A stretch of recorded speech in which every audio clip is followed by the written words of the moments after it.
Assalamualaikum warahmatullahi wabarakatuh. Kami dari kelompok 1 yang beranggotakan Julieta Wulandari, Ardina Nur Amalia, Faridatul Mu'afa, dan juga Kayas Angrisa Rohim akan menyampaikan hasil diskusi kami mengenai langkah investigasi wabah gizi buruk. Menurut WHO atau World Health Organization, gizi buruk adalah keadaan seorang anak yang memiliki indeks berat badan per umur kurang dari min 3 SD.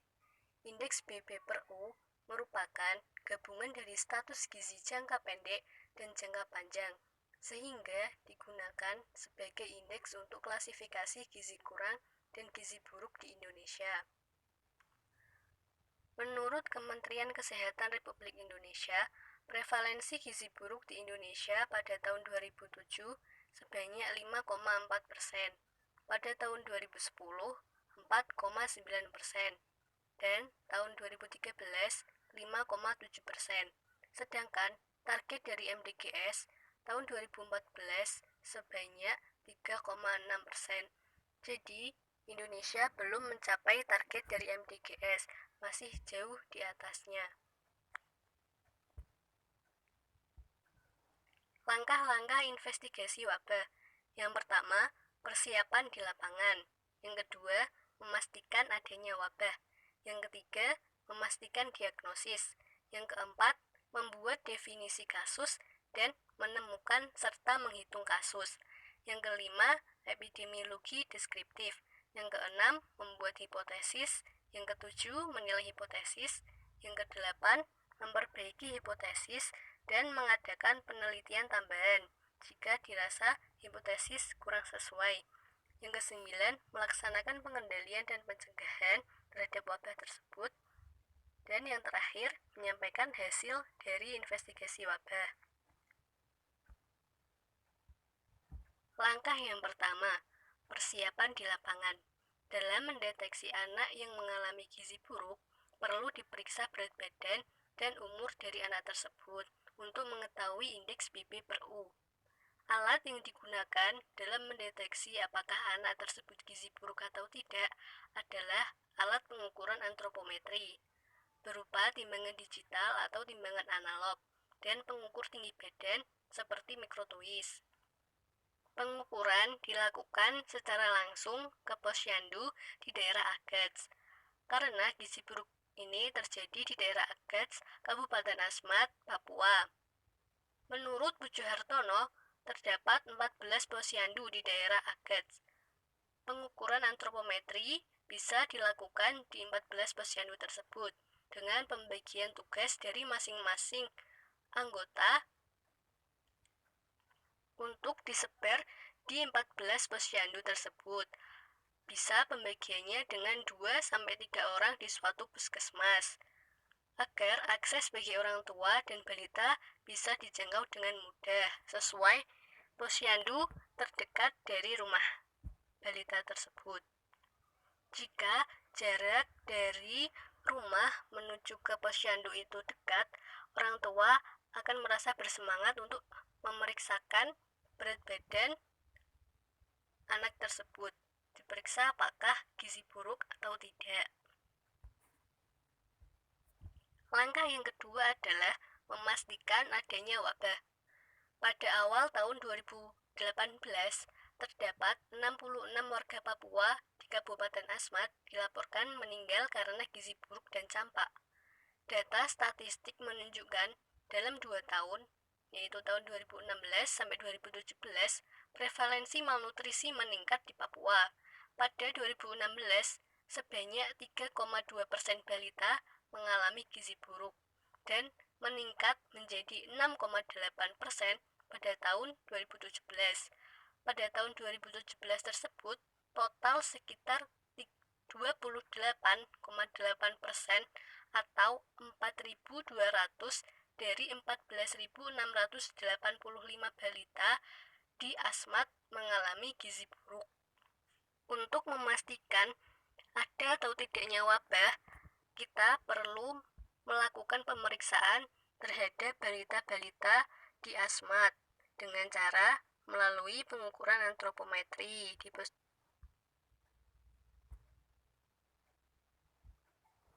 Langkah yang ketiga adalah memastikan diagnosis. Untuk memastikan masalah gizi buruk, perlu dilakukan survei, pengukuran tinggi badan dan berat badan pada balita di Asmat. Pengukuran dilakukan di 14 posyandu di Agat.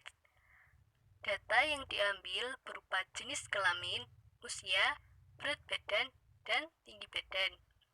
Jika dari data tersebut menunjukkan angka indeks PP/U kurang dari min 3 SD, maka balita dinyatakan mengalami gizi buruk.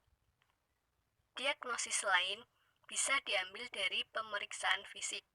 Balita yang mengalami gizi buruk mempunyai gejala dan ciri sebagai berikut, yakni pucat, kurus, perut kembung, dan kehilangan massa otot pada anggota gerak. Anak terlihat gelisah, mengalami gangguan pertumbuhan, rambut mudah tercerabut, dan odem. Untuk memastikan apakah diagnosis tersebut benar atau tidak, kita perlu membandingkan antara data hasil pemeriksaan dengan tanda atau gejala fisik dan juga definisi dari gizi buruk untuk melihat apakah benar atau tidak, sesuai atau tidak. Jika sesuai, maka diagnosis nyatakan benar. Langkah yang keempat yaitu membuat definisi kasus. A. Membuat definisi kasus.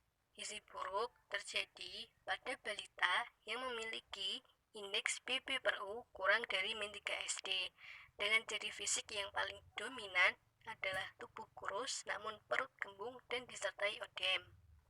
Selanjutnya, menemukan dan menghitung kasus. Dari 14.685 balita di Asmat, 4.200 balita mengalami gizi buruk. Prevalensi ini meningkat dari 2 tahun sebelumnya. Ditambah lagi dengan adanya campak yang membuat kasus gizi buruk melonjak pada awal 2018 di Papua, utamanya di Kabupaten Asmat.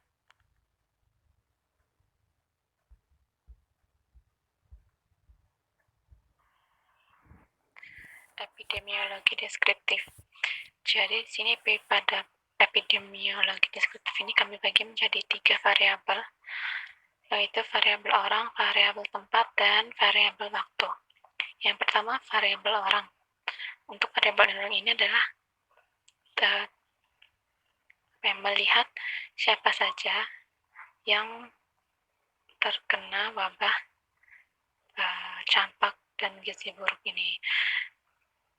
Nah, untuk orang-orangnya itu adalah kebanyakan anak-anak dari ras atau suku Asmat Papua dengan pendidikan yaitu rendah, dan pekerjaan orang tua itu kebanyakan berburu dan berladang, sehingga status gizinya bisa dilihat pada PowerPoint itu persentase gizi kurang dan gizi buruknya itu tinggi. Kemudian variabel tempat. Untuk variabel tempat ini kita membahas tentang bagaimana lingkungan tempat suku Asmat itu tinggal. Nah, untuk tempatnya sendiri itu kondisi geografis suku Asmat itu didominasi area rawa berlumpur dan sungai-sungai, sehingga sulit diakses atau sulit dijangkau. Harga barang-barang di sana pun otomatis menjadi mahal, sedangkan seperti yang kita tahu, pekerjaan orang tuanya itu kebanyakan masih berburu dan berladang. Kemudian variabel waktu. Untuk penyebaran penyakit campak ini sendiri tidak melihat musim karena campak menyerang sistem imun seorang anak di saat terlemahnya. Penyakit ini memiliki gejala awal yang biasanya muncul 10-12 hari setelah infeksi.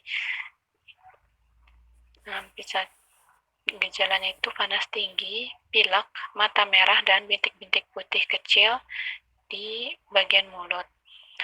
Kemudian beberapa hari setelah itu akan muncul ruam dimulai dari wajah dan leher atas dan secara bertahap menyebar ke bawah.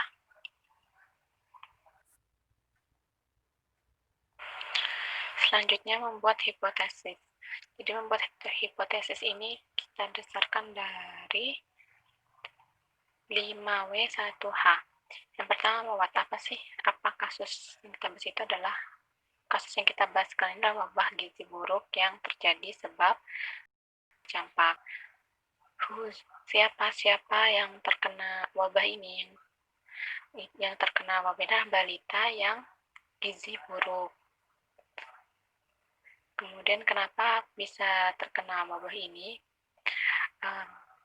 Yang bisa terkena wabah ini karena akibat faktor ekonomi yang kurang dan kurangnya penerapan pola hidup sehat.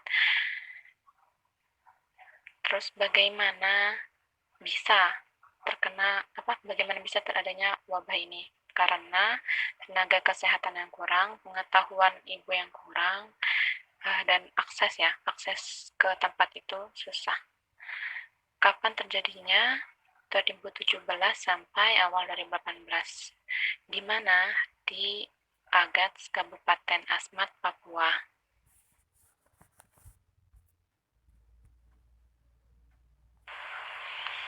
Selanjutnya menilai hipotesis.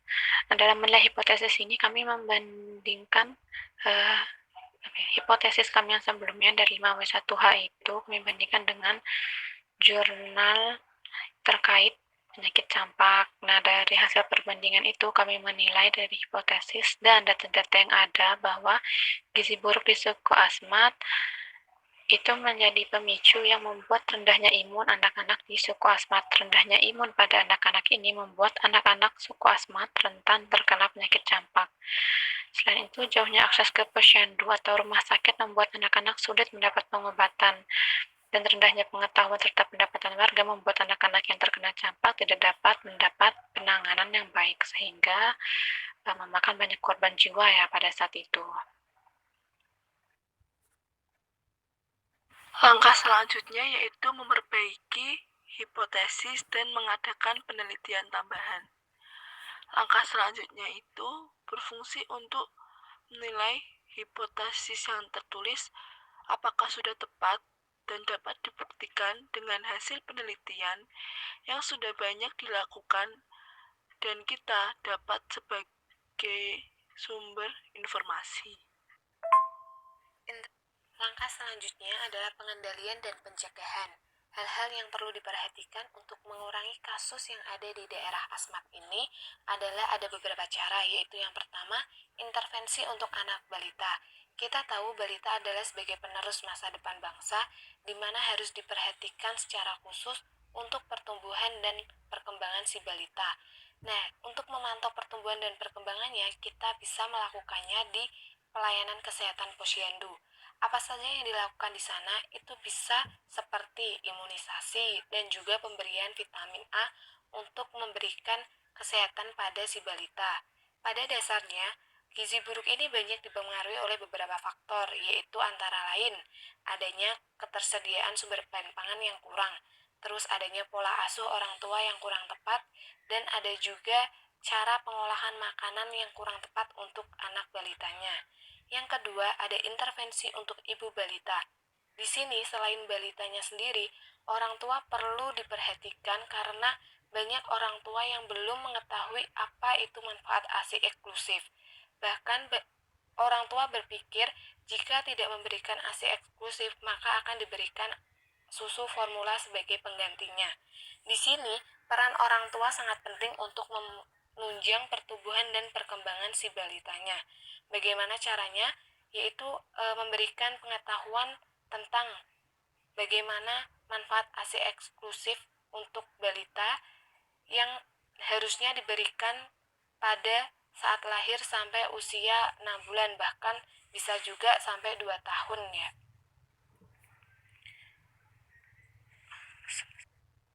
Intervensi selanjutnya yaitu intervensi pemberian PMT untuk ibu hamil.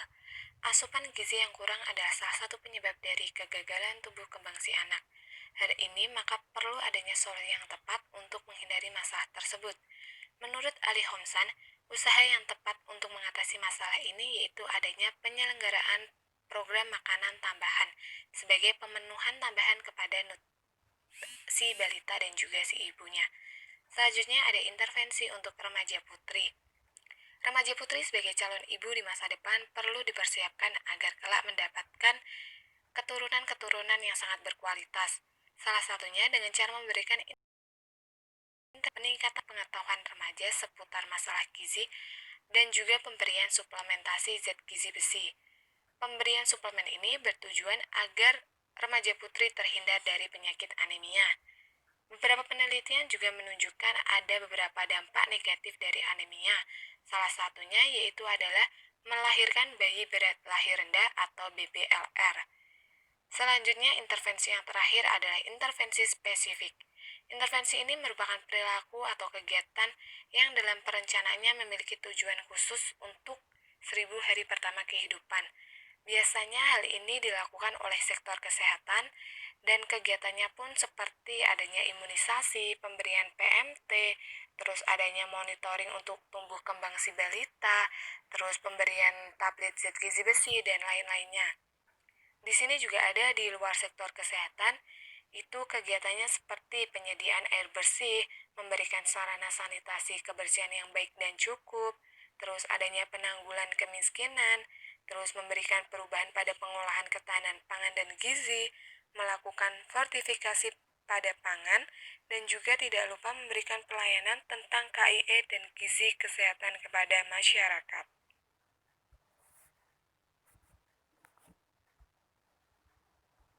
Lalu, langkah yang terakhir yaitu menyampaikan hasil. Hasil dari investigasi wabah penyakit terkait gizi buruk pada daerah Asmat Papua, yaitu yang pertama, kondisi cukup sangat mengkhawatirkan dan perlu perhatian yang khusus. Yang kedua, banyak anak-anak yang mengalami penyakit atau wabah seperti gizi buruk dan campak. Penyakit atau wabah ini sering terjadi karena adanya faktor-faktor yang mendukung, seperti tingkat pendidikan, pengetahuan yang kurang luas, akses pelayanan kesehatan yang sangat kurang, pola asuh yang kurang tepat, lingkungan yang kurang bersih dan sehat, pemberian ASI eksklusif yang kurang tepat, pengolahan sumber pangan, dan sulitnya mendapat informasi, serta faktor-faktor lainnya. Yang ketiga, selain dari faktor tersebut, akses transport juga masih sangat sedikit, bahkan hanya beberapa saja yang terdapat pada daerah tersebut. Baiklah, sekian presentasi dari kelompok 1. Kurangnya mohon maaf. Jika ada pertanyaan, bisa diajukan di WhatsApp group. Sekian, wassalamualaikum warahmatullahi wabarakatuh.